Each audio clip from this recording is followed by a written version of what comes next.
I am Nisha Jones, and I'm the director of Current Rising, which is a described as a hyper reality opera experience. And it is, as Steve says, an interesting meeting of two very different ideas, opera and VR. And before I talk any more about it, maybe we just watched, there's a little tiny trailer which will give you just a sense of what the piece feels like a little bit.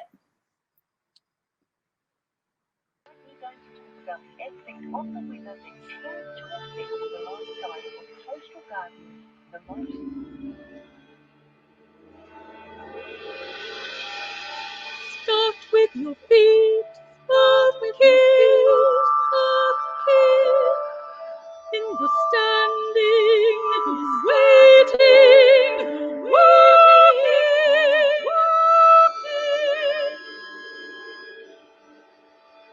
In this complete and washed fall, in the standing, let us treat the course of the distance to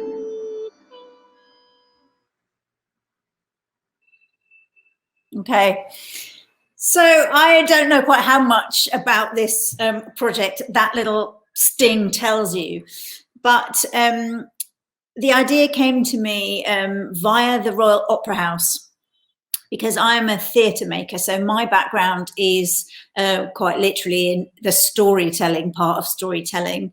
I work in theatre, but I work a lot in opera. And I have, throughout my whole working life, been very interested in pushing the boundaries of what an opera can be. I have to share Steve's view of opera, which is, I am not the world's greatest opera fan, but I have actually spent my entire adult life working in this medium because it's amazing. And the reason why it's amazing is because it is everything at one time. And so it brings together music and visuals and theatre making, storytelling, and design. And so for me, this is, it is potentially an incredible art form. And the other thing about it is, because its name literally means the works, it can kind of stretch into being anything. And I've always been interested in pushing the boundaries of what that can possibly mean. And so I've used a lot of technology in the work that I do. So I've used a lot of projection and a lot of interactive kind of softwares. So I got a call from the Royal Opera House. I think it was at least a year ago, if not a little bit more. No, it was probably 2 years ago, in fact, because the audience labs at the Royal Opera House were interested in working with a group called Figment Productions, who are a VR company. And it was part of a big program in the UK called Innovate UK. And I think the idea is really to bring together practitioners from very different disciplines and see what happens. And this began a really, really fascinating journey. It was although I work a lot with technologies, it was my first foray into VR. And there's lots of reasons why I'd resisted VR. It felt to me like VR was the opposite of everything that I did. And actually, what has happened over the course of this last year and a half is it has revealed itself as potentially the most amazing area for my discipline to start moving into. The first thing that was really kind of noticeable is, the fact of opera making and theatre making is it couldn't be less commercial. It's like anti-commercial. Every project that you do is going to lose lots of money. So there is another reason why we do it. Why do we do that then? And there is something very brilliant about the fact that as humans, we do have other reasons for doing things which are not financial. And, there is something so crazy about the whole undertaking of making any kind of operatic event, that we do it because it gives us more. It gives us more than any kind of financial gain ever could. And I think probably that's why, we're missing it so much now that we can't be doing it. But what was so interesting is we started this project way before lockdown. We started it way before, you know, anything kind of made it so relevant. And then when everybody was kind of locked in, suddenly it became the project, which had been a little R&D project, that became the most pressing and the most relevant. And actually, you know, my art form, live theatre and live opera, really had to kind of force itself to embrace and espouse digital technologies and find different ways of sharing. So that's been an incredible journey. The other thing about opera is it's very, very hierarchical, and it's very, very male. It is like a male bastion. And so this project was put together with 4 female leads, which is completely unheard of, really, in opera. So there was me, I am the director, a female designer, female composer, and a female librettist. That was pretty amazing. And what became very apparent very quickly is one of the most exhilarating and powerful and fantastic things about VR is that it subverts every hierarchy. And why wouldn't it? It subverts the laws of physics. So why would it not just turn all the other rules on their head? It is wildly empowering in that way. And it became a very, very interesting kind of idea of a tool for change, a tool for really, really questioning the hierarchies that have always existed in my particular line of work. And they are the outward hierarchies of the power structures, and the power structures are resolutely male, but it's more than that. It was a hierarchy of practice. Like, there's an order of doing things in opera making, and working in VR literally turned that on its head. We had to do things in the opposite order to normal. So even the doing of that is subversive, and it was really exciting kind of from the get-go. The other very interesting thing, and you know, it's something that rather than a kind of speech, it might be, you know, it might be kind of fruitful to have a toing and froing. So if anybody has anything to say as I go along, please do pipe up, because I think what was really interesting about this in terms of storytelling and technology, which is basically everything that I've ever thought about in my whole existence, is the languages that came together when we as theatre practitioners came together with a VR company. And it was because Figment Productions work a lot in gaming, because VR companies tend to do this. They work a lot in gaming, and they work a lot in kind of theme parks and this kind of world. And our language and our way of thinking was so very different to theirs. And it was a very, very fruitful kind of two-way process. So it was exciting. The first challenge, if you work in theatre, when you're coming in to work in a VR environment, is about the imaginative space. Because if you're working in theatre, a very major part of the language is abstraction. It's what the imagination does that isn't demonstrated. So, you know, in VR, everything is there. Everything is filled in. And that is very untheatrical. In theatre, a cardboard box can become a house, or, you know, in your imagination, you allow the idea that it's a boat or a skyrise or whatever. Whereas in VR, everything is expressed. So that was, you know, that is a very, very big leap to take, because storytelling then becomes something different. You must have imaginative space for storytelling, because as you're getting involved in a story, you need to insert yourself into it. You won't connect with a story unless your imagination can fly. And so finding where that imaginative space might reside was a very interesting part of this process. The other big deal for me was the aesthetics, because in theatre making, you're very, very in control of an aesthetic that can be very beautiful. And my experience in VR was that it was slightly less than lovely. There was a computery feel and a kind of finish that I just didn't feel was beautiful. So this idea of kind of aesthetic beauty was a really leading factor in the way that we worked. Then the other thing about theatre, which is the opposite to any experience in VR, is in theatre practice, you control the point of view. You're really controlling what the audience is looking at, and therefore you're guiding them through in that way. You're using lighting mostly to do this. You can light one side of the stage and then light the other side of the stage, and you know that every single person in the auditorium, their eyes are going to follow the same line.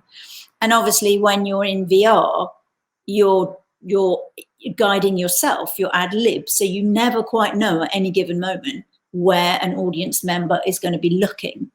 And that makes for such a different method of storytelling. Everything becomes non-linear, which is really interesting. This brought up this is a little tangent, maybe not at all interesting to anybody, but it began a whole kind of train of thought, which is that linear storytelling is very male, and this idea of kind of consecutive or kind of like concentric storytelling is more female. I'm not going to get too gendered about all of this, but all of these conversations came up simply by the meeting of us as theatre practitioners and them as the VR makers. So, you know, that was a very, very important kind of space of entry. I'm not going to comment too much about the background slides, but I will come back to them because they'll explain the nature of the project a little bit. But so those were the things that we brought, really the kind of precepts that we were working in as theatre practitioners that were very different to the kind of VR world and were a little bit of a challenge. But I have to tell you, as soon as I put on the headset and started testing other kinds of VR worlds, the potential for this amazing medium just exploded. And as I say, it's not just the shifting of hierarchies, it's that your only boundary really is your imagination. In opera, we work with scale a lot, thinking a lot about the scale of the human and the scale of the set, because opera theatres tend to be really tall because they have people who are very high up and far away. And so for sightlines, you tend to get very, very tall, lit, three-dimensional built sets. And that's quite thrilling because you get a little tiny person and a very, very big, tall set. We play with that. We play with this idea of human scale. But once you're in VR, of course, this whole aspect of theatre design expands into infinity, because you can play with the idea of human scale in microcosm and in macrocosm. And as a theatrical tool, that's amazing, because you're speaking to an audience in a very, very different kind of a way. We are in scale. So inside of VR, we are human scale, and the scale of our environment can be completely transformed. So that is slightly mind-blowing for a three-dimensional theatre practitioner, but really is the most exciting thing. I think it was the thing that, hooked me from day one and that I ran with. I was just so keen really to exploit that element as much as possible. And then obviously coming with that is, this facility for subverting the laws of physics. And so you can have amazing conversations with VR companies saying things like, can we turn the sea upside down? They go, yeah, sure. It's almost like a dare. It's like a game of dare. It's like, what can you imagine that is impossible? And they can, we can realize that in VR.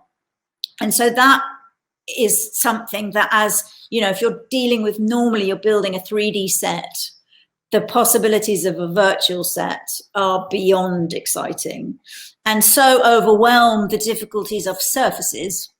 I mean, this was made in Unreal and various other we exploited a whole array of, we spent a lot of time kind of on surfaces, because as I say, I was so concerned with the aesthetics, the final aesthetics of this piece. I wanted it to feel poetic, and it had to feel like any other VR experience that anybody had ever had. It has to not at all feel like a computer game. It has to feel like something completely opposite to that. So, you know, that was a very interesting and a kind of challenging beginning point for creating what is an operatic journey. As I say, normally in opera, you start with the story. So you'd start with the libretto. You know, the words to an opera called the libretto, the little book, and that's where you start. And then the libretto is sent to the composer, and the composer creates the music. And then with the music and the libretto, then you come in as a director and you envisage the thing, you imagine what it's going to look like, and then you employ a designer, and the designer designs it. And what happened on this project, which is completely opposite to the normal thing, is because any experience in virtual reality is necessarily design led, because it is a journey. It's an actual journey that you are inside. We actually spent, I don't know, at least 6 months working, really just the kind of the producer and me and the designer, in figuring out what this journey might be. And that was even before a librettist or a composer were involved with the project. And that was about really pushing where we might want to take this audience on this journey. So something that me and the designer had done quite a lot is site-specific work, where you take an audience on an actual journey. So you might take them through a tunnel and through a building and whatever that journey is. And we began with that as a kind of starting point for involving an audience in a virtual reality journey. We were using backpacks, and they came up, I think, in one of the slides. And so rather than be either seated or tethered, the participant is wearing the little backpack and has a headset, and they walk around. You probably saw one of the slides shows the actual VR room, which is very small. I think it's only 9 meters square. Obviously, when you're in the VR headset, you haven't got any sense of that. It feels like you're really walking far, and that you're covering ground, which you're really not. But I think the freedom of the backpack was very, very important to this project, and makes the sense of movement much greater. I know that it's completely different from being seated in VR. And then the other thing that Figment really liked to do is kind of real world, what they call hyper reality. So we had rumbles of the floor. So the floor moves when things happen, and there's wind, and there's changes of temperature, and the kind of they're visceral, they're kind of experiential additions, which for an opera audience are pretty thrilling. And I think they're the kind of things that when you're inside the VR headset, they're subliminal, but they're very impactful. You slightly don't notice that the floor is trembling because you're very involved in whatever that situation is, but it really adds an amazing amount to that experience. And so what became apparent fairly swiftly, which is very, very unusual, as I say, when you're dealing with a theatre practice, where there's normally a proscenium and a space between the audience and the stage, is it became very obvious that actually the audience are the protagonists. So they are the characters in this journey. And that in the end led us to what this piece is about. And the piece is kind of based on the end of Shakespeare's Tempest, when the spirit Ariel is released. And the reason for that was that The Tempest is very much about itself. It's about art making, it's about theatre making, and it's very kind of aware of the idea of process. So as a kind of R&D project, that felt very nice. And it's also about the power of the imagination. It has this character of Ariel who represents the spirit of the imagination, something that is not tethered. And so when Ariel is released, the idea is that, you know, it is the kind of power of art, and that felt quite nice in this journey that we were going on. And Ariel leads the characters in The Tempest through the play. The voice of Ariel leads the characters through the play. And so that's what happens during Current Rising. The participants, there are 4 at a time, and they're led by the voice of Ariel. So one thing that I found very difficult to resolve in VR, and I'd love to hear of other people's experiences of this, is the least satisfying thing for me was the iteration of the human, even in 360-degree capture, volumetric capture, whatever the iteration of the human, it felt like a pastiche. Even in a way, the more accurate and amazing and literal and believable the human form was, the worse it was, because it wasn't human. So it became like a weird dead thing. And we began to find that actually the more abstracted human forms, like you might think of a puppet, an abstracted human form had more humanity to it. Maybe because of this kind of, you know, leap of the imagination that you could attach to a kind of semi-human form. But this was a really, really big deal because, you know, I think Figment presumed that we'd have humans in it because we were doing an opera. So you'd presume that you'd have a bunch of people in kind of costumes. But it became so apparent to me very quickly that it was impossible to connect emotionally with human forms, whether they were characters or whether they were our avatars, because we also had to include, obviously, avatars of the participants so that they didn't walk into each other. So we had to have forms of some kind to be the participants' avatars. But even there, as soon as they got close to being very human, they were not helpful. And so in the end, we've ended up with a kind of humanish form. We were very, very influenced by the work of the sculptor Anthony Gormley, because his figures are incredibly human while being very, very abstract. So he creates a lot of emotional energy out of very abstract kind of forms. And that's really what we needed to translate into the VR, into this VR experience. But that was interesting. And that was something that was quite bold, because we had to really abandon the idea, because, you know, we had thought of filming and including singers and a cast and all of this. But it was very clear that it was so much more powerful when the participant was the character in this opera and the voice was disembodied. And so you can fully immerse yourself in an experience that you are the center of. And that was really, really a driving force, you know, through it. So given that we knew, obviously, this is an opera, and there is a kind of like, we spent a lot of time trying to figure out what that meant. Like, what does that mean? What is an opera? And I think really the only kind of crucial thing in making an opera is that there is a human voice in it. It would be quite difficult to imagine that you might make an opera with no human voices. So there is this human voice, this voice of Ariel that guides us around. And really an exciting thing, again, as somebody who's used to working in a theatre where there's a kind of dimensionality, was the inclusion of this 360-degree sound world, because you can have sound coming from anywhere. And we worked with a brilliant sound designer called David Shepherd, who really explored what this might mean, the idea of distance and nearness and the 360-degree sense. And so although, as I say, you're not guiding the audience in the same way as you do on the stage, you're not really guiding where anybody's looking. but you kind of are guiding where people are listening, you know, where voices are coming from and what that might mean and where that might take you.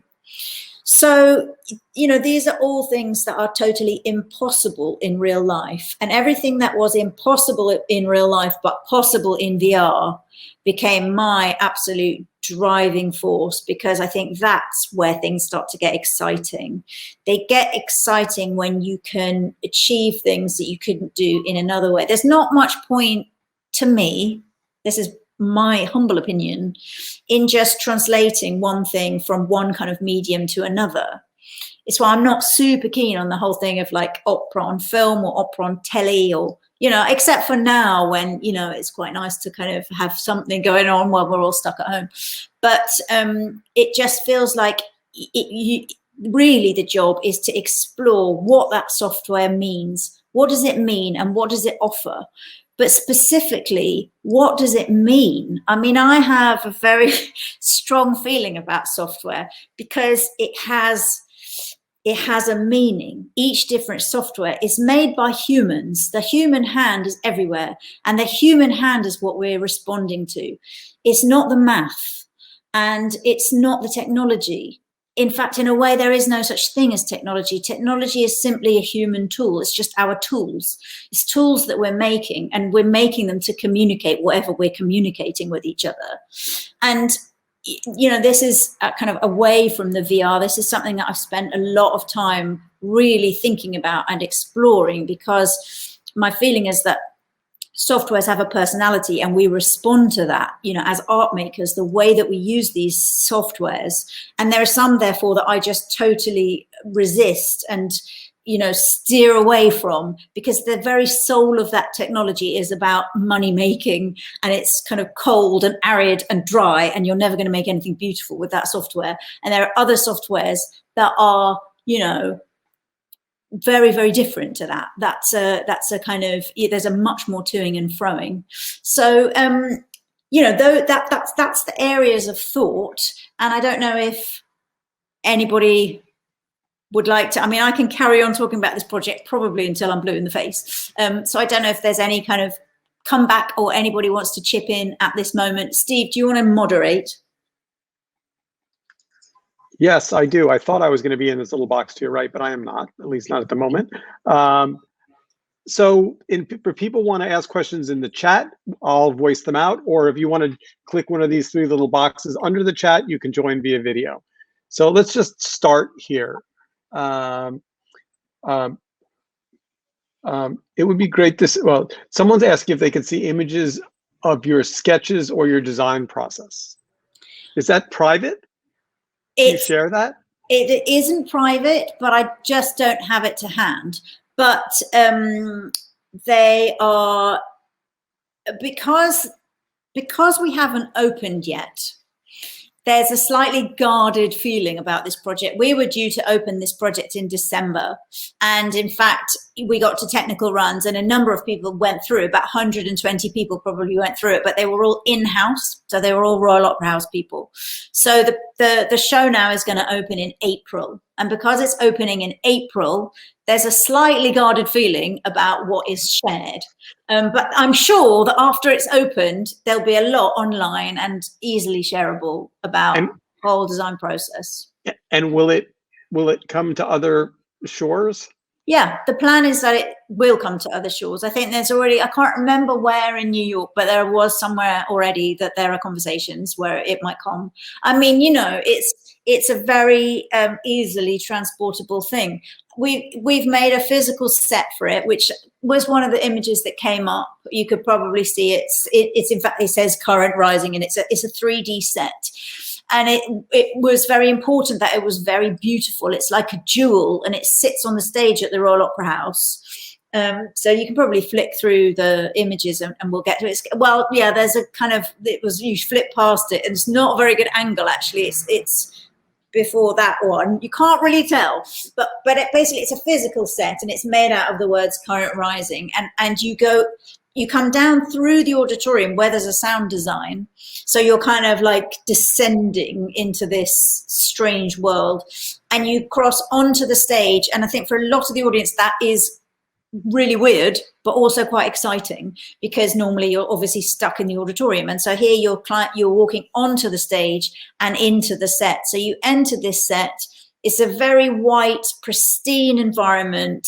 You walk through it to our more technical room, which is where you get kitted up. There's a kind of kit room, and the feeling is very technical. And then you walk through to the room that we call the insomnia room, which is a room with print on this room. You can see part of it here. And because I was very keen for the transition from the real world to the VR world to be very fluent and to be quite theatrical. So you put on your VR headset and you're in the same room. It's exactly the same room, but obviously once you're in VR, you can start playing with it. So the stuff happens with these words, and there's a little bit of interaction. I mean, interactivity and agency is something I'd love to talk about, but we could get to that in a bit. So someone, DG asked, will it be possible to, well, we answered this question. AG asked, could you speak more about linear and concentric storytelling? Yeah, so that is, let's leave gender aside, although I think it's a very, very interesting thing. I mean, this is my next big thing, this idea of gender and storytelling, because I do believe that this is a thing. But leaving gender aside, what is a very, very exciting thing that can almost only happen with new technologies, although they explored it a bit in both the 17th and the 18th century, this idea of storytelling not needing to be linear. So there doesn't need to be a linear narrative. Simultaneous things can happen, and something builds up into a kind of, you're in a way, you're making your own story. It's like you're kind of choosing your own story. And that's slightly what happens. That's slightly the idea behind Current Rising, in that there isn't a beginning, a middle, and an end. There is a journey, and there is a journey that you start and therefore you finish. And in fact, you start and finish in this insomnia room. But in between times, and there are events, so there are, certain events that happen at certain times. But between that, I guess the idea is that because you're choosing where you're looking, or it's just by hazard where you're looking, the story that you build up and your own experience of whatever that story is going to be different. And that's been amazing with what people have experienced. Hearing what people experience and people's different experiences is mind-blowingly amazing. And I think more than anything I've ever done, even though this really was supposed to be a kind of small, wacky R&D, it's been explosively exciting, really. And also some of the reactions are amazing, amazing. People are slightly blown away by it. And I think it's because it's the power of music, I have to say. VR is amazing. But imagine when you marry that with some really brilliant music, you've got a bit of a winner. So Jerome is saying, this is terribly exciting. To what extent did you explore by doing, and to what extent did you do any research into what others are making, how others are making theater in this domain?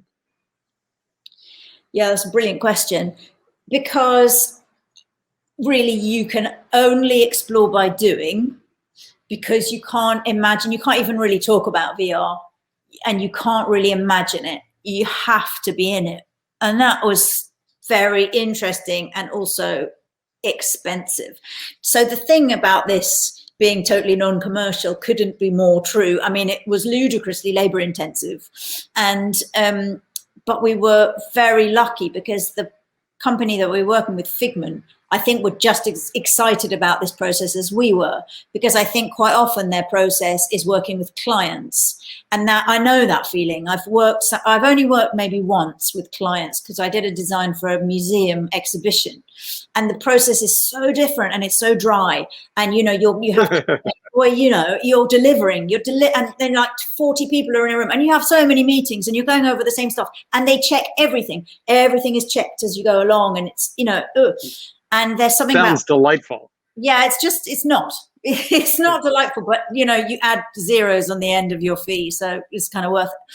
But with theatre making, where you're minusing the zeros, you're going into minus you have that freedom, you have a total creative freedom. And I think for Figment, this was really exciting, and they gave us a hell of a lot of time. And the amazing thing is they allowed us to go backwards, when things, so I had this idea that we should put the sea into a big white box, and I'd probably seen it, some picture, and they made this massive scene with this black inky sea in a big white box, and it was just bad. And then they cut it, and they do something else. So we really did a lot of trialing, and we did a lot of trialing because of the good grace of the company that we were working with. And I think that's the only reason we got to something exciting, because it was so much trial and error. Jerome, I'm having trouble with your second question. Would you mind asking it?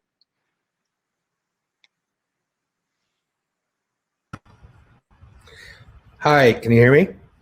Yes. Oh, Nisha, hi. This is Stephen. This is so exciting. I was just responding to the idea of, kind of trying to free the linear, non-linear binary from gender, because I believe that it's also cultural, and there are other frameworks that exist, there are systems that exist, if you will, for where that operates and does not operate, and where that's been privileged. And those of us, I'm Native American myself, we've resisted linear storytelling for many, many years. Brilliant. I mean, how interesting is that? That's so interesting, and also quite liberating too, because I'm slightly obsessed by this idea of gender, and I'm quite happy to let that go a little bit. I think that really interesting thing is the influence of the 19th century, this idea of storytelling from one point of view, of a kind of a linear narrative of structure.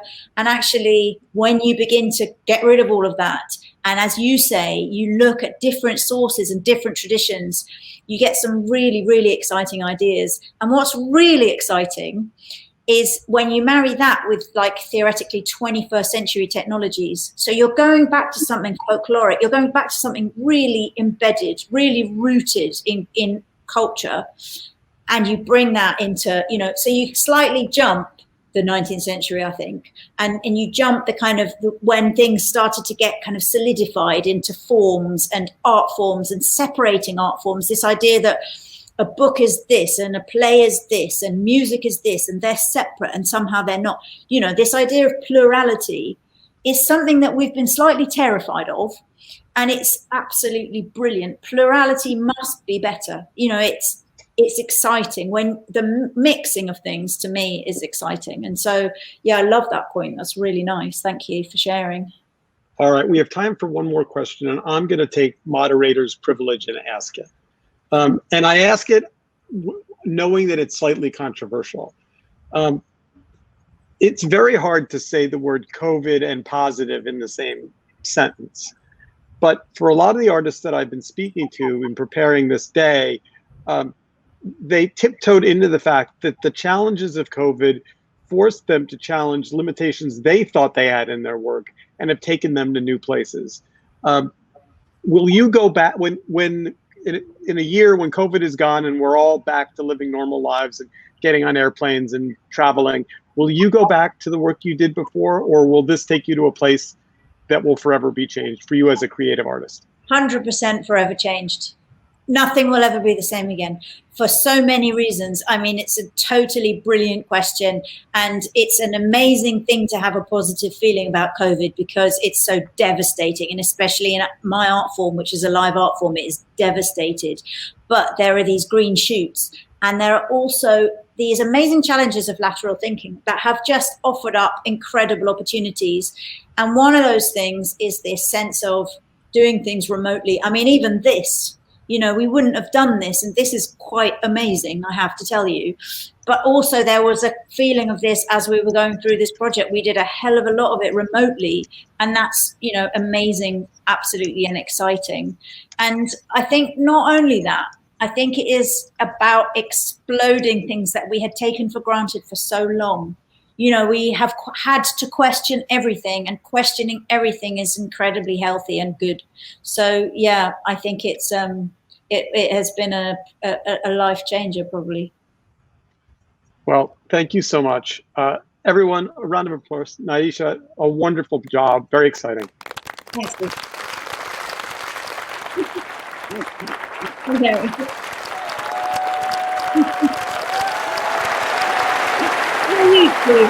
I love it. More volume.